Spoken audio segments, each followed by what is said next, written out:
just want to encourage you from Daniel chapter 3, verses 16 to 18. I think we're very familiar with this Bible verse, with this story about Shadrach, Meshach, and Abednego. But recently the Lord highlighted me this verse. It says in verse 16, Shadrach, Meshach, and Abednego replied to him, King Nebuchadnezzar, we do not need to defend ourselves before you in this matter. If we are thrown into the blazing fire, the God we serve is able to deliver us from it, and he will deliver us from your majesty's hand. But even if he does not, we want you to know, your majesty, that we will not serve your gods and worship the image of gold you have set up. I just love this Bible verse and how the Lord focused me on that word. But even if, every time we read this, most of the time, we think that it is about worship. That we will not give our worship to false idols, that we will not worship any other God but Jesus. But as I meditate on this, as the Lord highlighted things to me, the Lord made me see that Shadrach, Meshach, and Abednego did not only say no to worshiping a false God, but it's because they knew who the real God is. It is because of their intimacy. It is because they know his nature, they know his character. That's why they did not fall down. They did not worship a false God. It's because they know his goodness.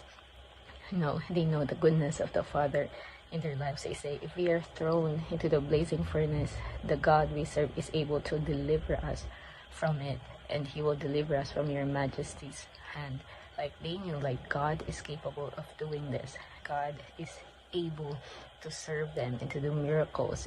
God is able to do things that only he can do. But they say, but even if he does not, but they knew that, it's not because they don't believe that God will be able to save them, but it's in that trust, in that relationship that they have in God. But even if he didn't, they believe that God is still good and he have good plans for them, that he has a better plan for the three of them, even if God won't save them, because they have this assurance, well, if we will die, we will still see Jesus, we will still go to heaven. We still know and believe that we know this God who is faithful from the beginning, and he won't change. And it says there that because of that faith, because of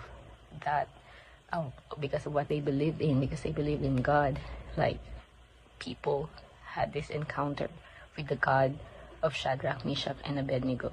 Even King Nebuchadnezzar acknowledged that their God is the real God, because no one can save like that.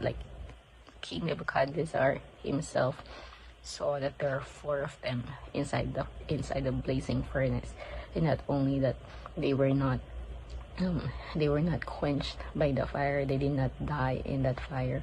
They didn't get burnt. But not only that, but they didn't even smell like smoke. How would that happen, right?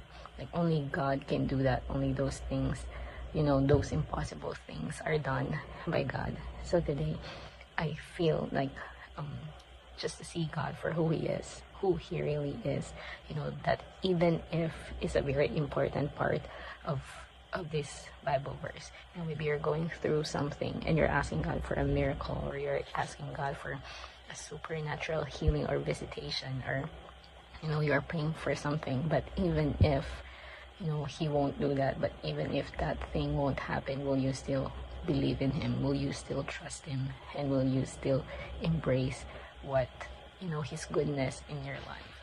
So I just want to bless you with that today. Good morning.